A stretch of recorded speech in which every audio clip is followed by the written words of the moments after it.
Hi, welcome to the Kim B. Davis Show. And yes, we are still practicing social distancing, and we are live via remote with Dr. Angela Celeste May. Good evening, Doctor. How are you? I'm fantastic. Thank you. Good evening, Kimberly. It's wonderful to be here again. Thank you so much for agreeing to come back on. Some of us have some issues. So I wanted to talk about some things that I have seen on social media. And today's show, I want to title Surrendering to the Moment. When you and your sister Michelle were on, you guys were talking about being mindful and meditation and being thankful and staying covered in prayer.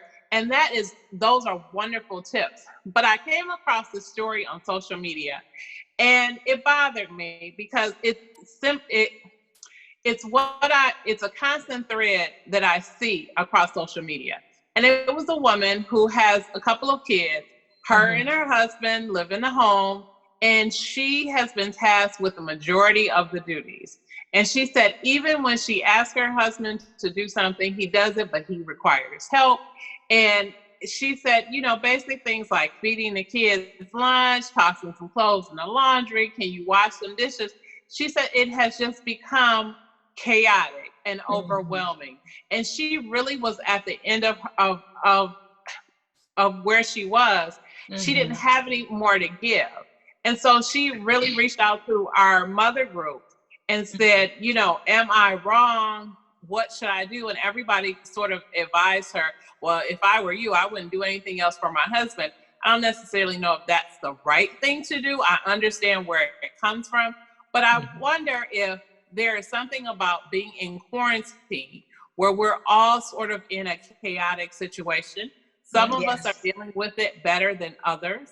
And there are those people like this woman that I'm referring to who are struggling.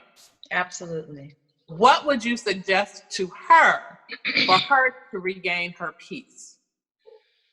Okay. Well, you're right. It's a very common story, unfortunately. And I'd have to say it's actually a common story that I think many women and many working women can relate to. And it's just like exploded, it's even more pronounced now that we're quarantining together. But it's certainly not a new story, this idea of, okay, he's working full time, I'm working full time, but research has shown that women still carry the lion's share of the work at home, seeing about the kids, all that stuff. So that is definitely an ongoing struggle. So I'm going to answer that from a few different perspectives. Okay. So the first thing I'd like to do is, and actually my book that I wrote, Freedom, full title, Freedom, What is the Experience of Living Without Negative Self-Imposed Limitations? In the chapter that deals with, it's chapter 6, and it deals with the theme that came out of my research on how do people go from being stuck in some manner, anywhere in their lives, maybe emotionally, maybe their career, relationship, whatever, to a feeling of freedom, meaning their lives aren't perfect. None of our lives are perfect, but they were able to find a greater sense of sort of like control over their lives to the degree we can control, and a greater sense of peace for those parts that we can't control, and feeling unstuck, like they can move forward. So chapter 6 of my book deals with the 7 major themes that came out of the research. And in thinking about coming on today, on page 66, the very first sentence is just perfect for this discussion starting. So I'm going to read this sentence. It's the very first sentence under the first theme. So the first theme that came out of the research was having to do with, not surprisingly, to those of us in social psychology, in social psychology, the social sciences, we look at background, right? We look at where we came from. So the first theme is origins of living with or without limitations. And the first sentence says this: the way in which individuals think, live, and react are a result of a combination of uniqueness of personality, which is a natural part of that person, and learning from family, parents, teachers, etc. So the reason I thought that was so perfect is because I think we answer this question by starting with our expectations. And our expectations come from a combination of kind of like, who we are as people, our personality, etc. But then it also comes from those messages growing up from parents, etc. So I think the one of the most important places to start for this has to do with looking at your husband's expectations and your expectations. So let's start with your husband's expectations. I said I was going to answer this from a few different places. So I'm going to answer this from the place of a psychologist, but I'm also going to answer this from the perspective of a wife who has had this, this particular joyful issue in my life. And one of the things that my now husband, longtime boyfriend, is still my boyfriend, we used to joke about when we were planning to get married. And we would joke and laugh about, we would say, my husband would say, well, when we get married and everything, of course, I'll be helping you with the house. And we would laugh about that because the joke was, we had that discussion of, how come, you dirty in the same dishes I'm dirtying? Why you helping? Those are your dishes too. So we would kind of joke about that, but the joking part, to be fully honest, it came after a couple of discussions in which, I had to have that conversation with him before we married, before we started cohabitating and everything, and saying, okay, so, being a psychologist, let's discuss expectations. And so it allowed, we had that talk because it allowed us to talk about, at that time, before we got into the situation, how do you view your role, or will you view your role, as a husband in the household doing the chores? And that's actually a very common thing, both consciously and unconsciously. So there are a lot of husbands and wives actually who still, even in, and I say still meaning in 2020, still, because that's our tradition and our culture, still view the home, and that's the purview of the wife. And she's in charge of all that, and which is cool and everything, if that's how your marriage works out and everything, the partnership. But if she's in charge, then he's her helper, he's helping, he's assisting.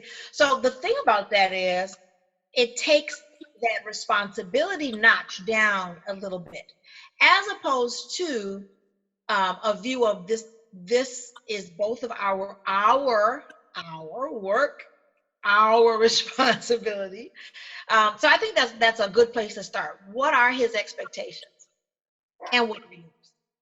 So to be honest, I've heard husbands actually admit sometimes, isn't that all husbands? Some husbands admit, well, I kind of half do it, hoping this she'll just get, frustrated. Oh, forget it. I'll do it myself, Or they're not being calculating. There are others that will kind of half do it because they really don't see it as something they should have to do, quote unquote, should have to do anyway. And so with that part of the expectation, there can be resentment. Mm-hmm. There can be, all of those things can creep in there. So, okay, yes, I'll, whether it's said aloud or not, the idea, the thinking, okay, I'll help you. I see, I'll help you. I see you're doing a lot. I really don't want to do this, but I'll help. Okay, and therefore, the feeling from that can be, well, why is she fussing so much? I helped her. I helped her. So for some husbands, the mentality is, I already went above and beyond. Just washing the dish. What more do you want from me? So that is for many, not all, but for many, that's kind of the expectation. So now let's look at the wife. Because we all, generally speaking, we're coming out of the same kind of societal thinking, right? We're all kind of raised, many of us, not all, but many are, raised with that same kind of mentality. The home is her domain. And if you're lucky, if you're blessed, then you'll get a husband who'll help. He'll help with the dishes he dirty. So for wives, oftentimes, because she may be coming out of that same, it's kind of a dual thing. On the one hand, she's kind of coming out of that same history a little bit, oftentimes. And then, but the other part of that is the reality shows up. And like this poor lady who wrote in, the reality is I can't do it all, by myself. I need more than a little help. And so her own realization that she needs someone who's more of a true partner in those chores, in that work, more of a true partner than just an assistant, kind of comes crashing into the expectations. So let me tell you what I have found that has made a difference. Number one, honesty. Mm-hmm. Honesty. Now, that means, I'm just like hesitant. Honesty from both sides. So that means it seems like such a simple thing, or something sometimes couples make the mistake of saying, well, we shouldn't have to. We shouldn't have to talk about that. You should already know. So the first thing is, and again, expectations is the theme. First thing is, have an honest conversation with each other. Embrace the idea that there are no shoulds in terms of automatically recognizing it, whatever. So let's get the shoulds out of there and say, you know what, let's just start from scratch and have an honest conversation with each other about our expectations. Now, that's something that I recommend to couples anyway. But even more so when you are quarantining together, nobody's going anywhere for a while. You can't really get away. So we're kind of forced to do some of the work that we should be doing anyway, really, help. So number one, have an honest conversation with each other. Now, that requires some parameters. Mm-hmm. Number one, take a deep breath and make a commitment, as much as you're able to, both of you, to not judging each other. Because the honest conversation can be dangerous, because honesty is going to come out. And when honesty comes out, we might get our feelings hurt a little bit. So have an honest conversation. Work hard at each other. Let me just hear what you have to say. And I'm going to tell you what I have, how I see it. Now, sometimes what comes out of the honesty and the nature of that conversation, well, let's go with the nature first. The nature of the conversation is to discuss expectations. And if the issue is feeling overwhelmed at home with, homework and stuff like that, that's what you're going to talk about. How do you honestly feel you should participate in our day-to-day lives, our chore, all that stuff? How do you, and I'll take. Now, sometimes we ask for honesty, and then when we get it, it can dissolve into an argument because you're mad because the person, what I told you. So he may say, well, to be honest with you, I work hard all the time. I'm home from work right now, and that's, I'm already frustrated about that, and I just don't really feel it's fair that you get ... right? So whether quarantining or not, or whether back in our quote unquote normal lives, a feeling of resentment on the husband's part is oftentimes what underlies this particular issue. I shouldn't have to. Whereas a feeling of resentment on her part is oftentimes there because you should want to do it. So have an honest conversation, commit to being honest, commit to not judging each other and letting each other speak and hearing each other. And now this next part, this is the thing that I've done that has made a difference in my own marriage and as I help other people. And it's a challenge a little bit to wives and some of the ladies out there who may, my question is, are you willing to do this? So this is what works. I have said to my husband, who's a sweetie pie, works hard and everything. He has definitely grown in his part of the house stuff. He's really, really grown with that. And part of that is because I have said to him, do you have to do your work at work? I know how you are at work. You pride yourself. You are on top of your stuff at work. So why does this get less? Now, the reason I say to some of our wives, are you willing to say that, is because there may be the frustration, and honestly and truly frustrated.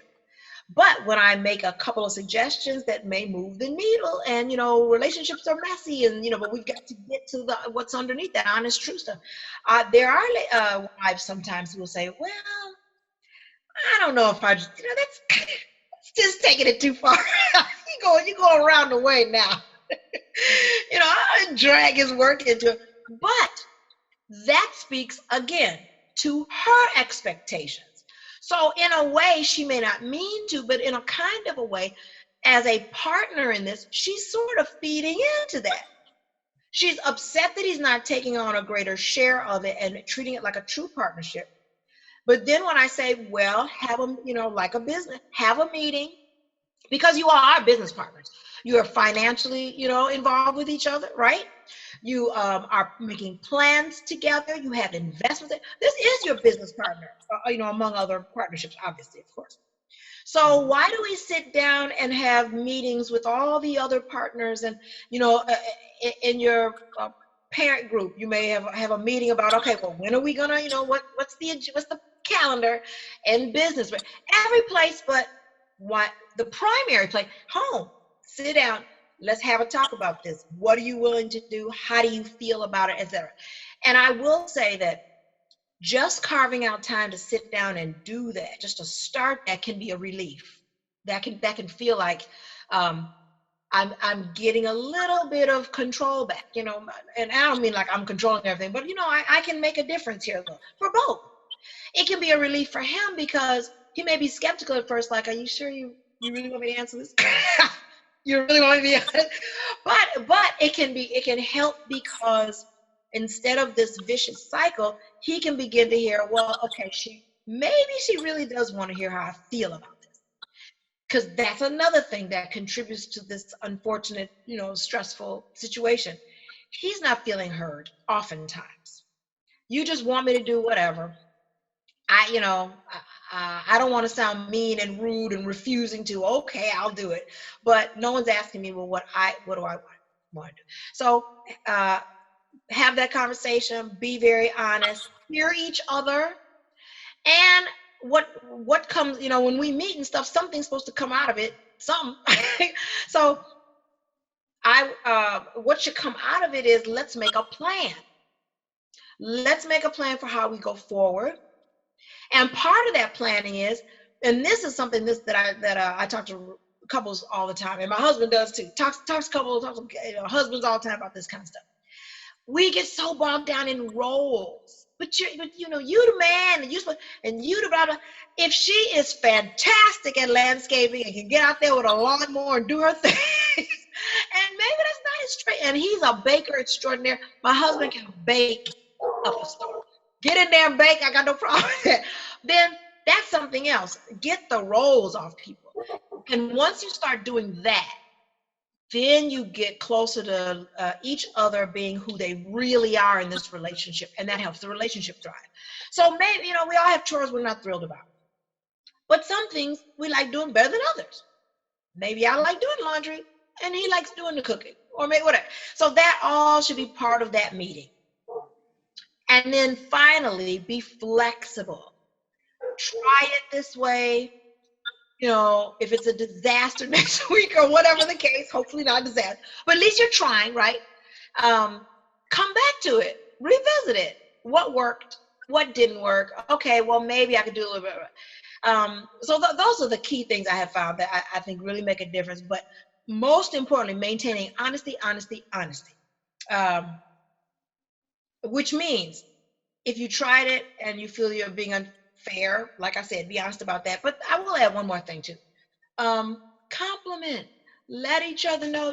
I make a point of saying to my husband, especially when he drags himself up to do stuff that he really, really, honest to goodness, and for sure did not want to do, but he's making an effort. I make a point of saying, honey, I really appreciate you doing that.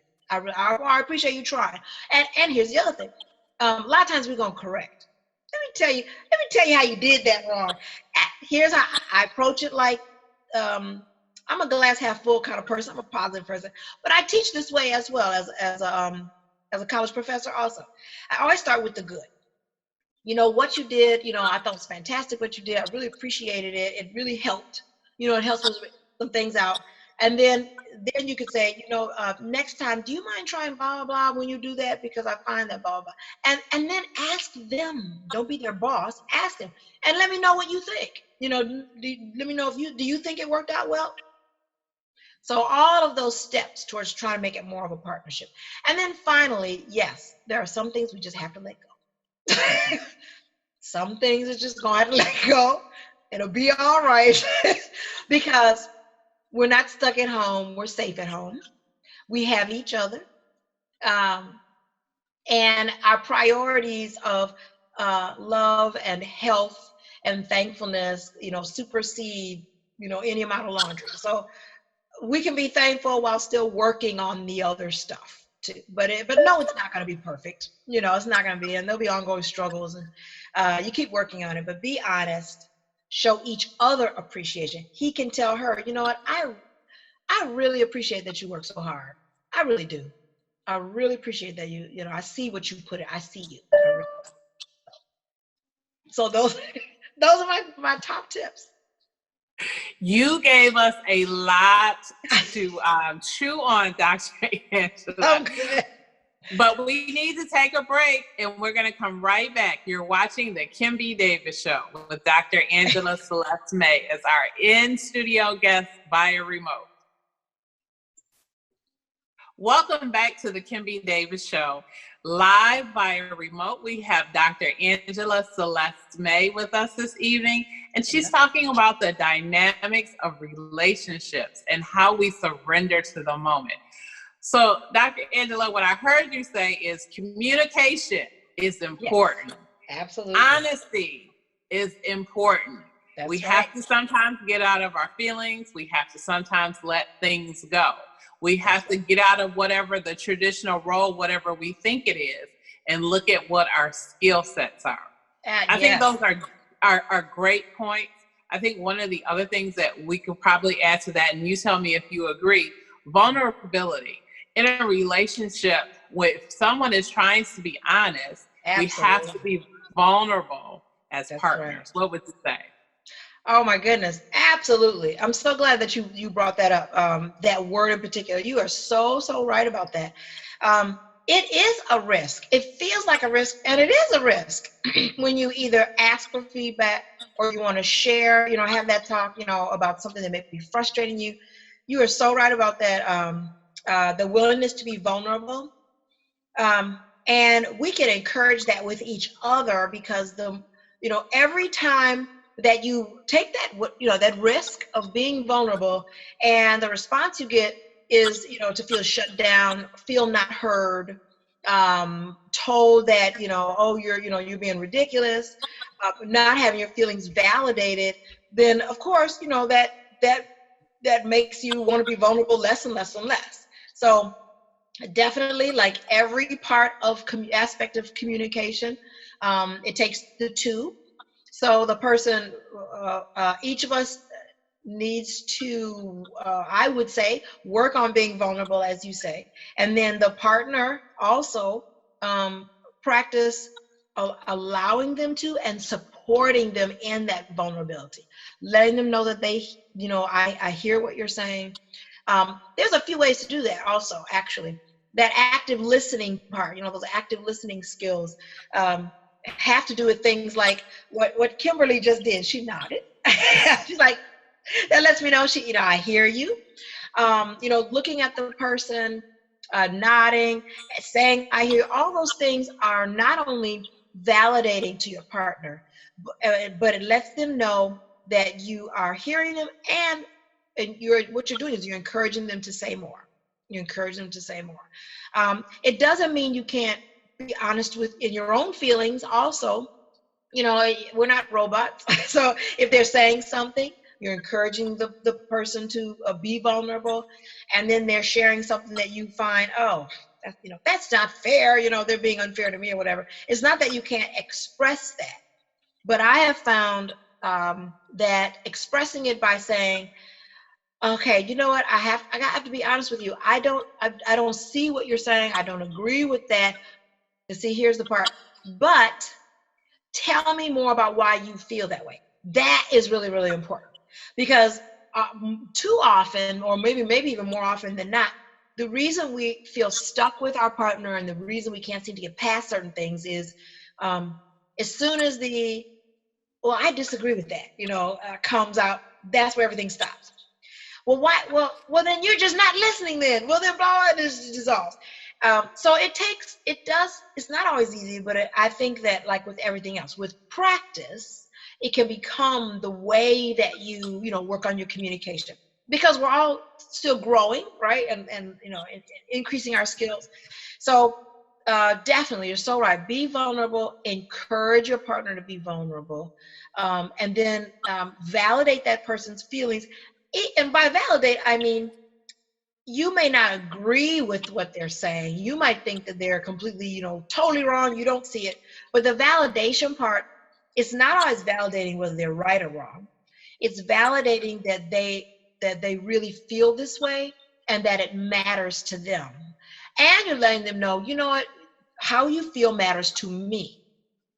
I may not agree with how you view it, or you know, all the rest, but I care that, you know, I care to hear how you think of this.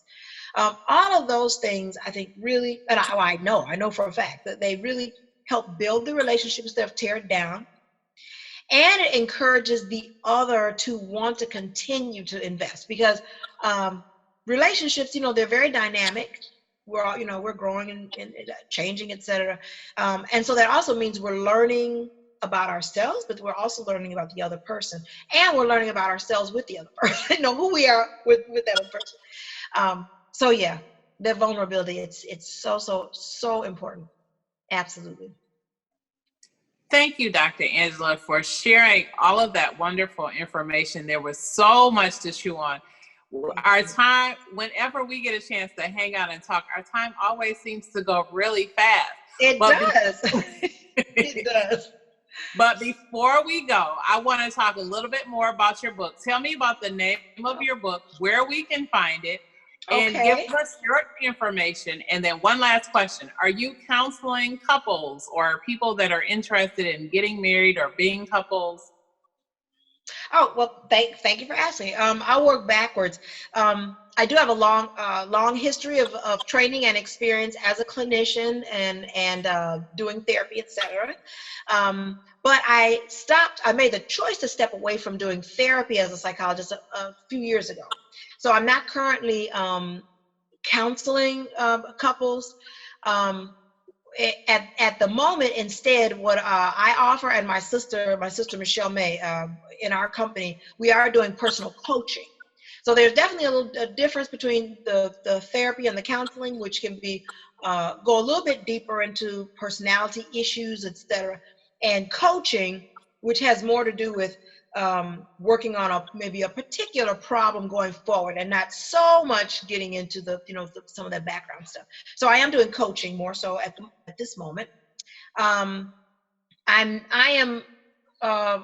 work with everyone. I'm not doing couples per se, but that's a possibility. That's a possibility. But I do coach individuals. In fact, I have a particular program. Our company, AMA and Associates Incorporated. You can look us up at our website is amaassociates.com. We are in the process of rolling out some different coaching programs right now. So I do have a 90-minute intensive at this moment that I'm offering, and that's for personal or professional, you know, any issue you might want to kind of work on in a coaching session. So that's definitely an option. My book, here it is. Okay, my book is called Freedom. Like I said, the full name, Freedom, what is the experience of living without negative self-imposed limitations. It is available at Amazon, on Amazon and .com, and it's in hardcover, softcover, and ebook.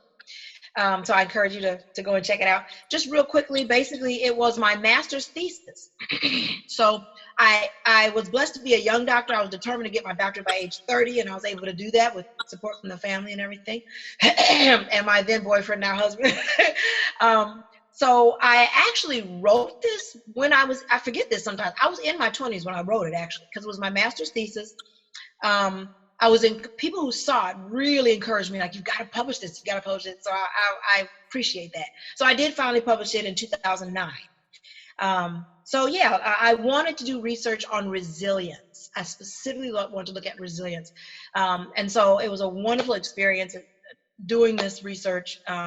And I've had some great feedback from people who've looked at it and looked at those themes on how to become resilient. So thank you for asking. Thank you so much for sharing that.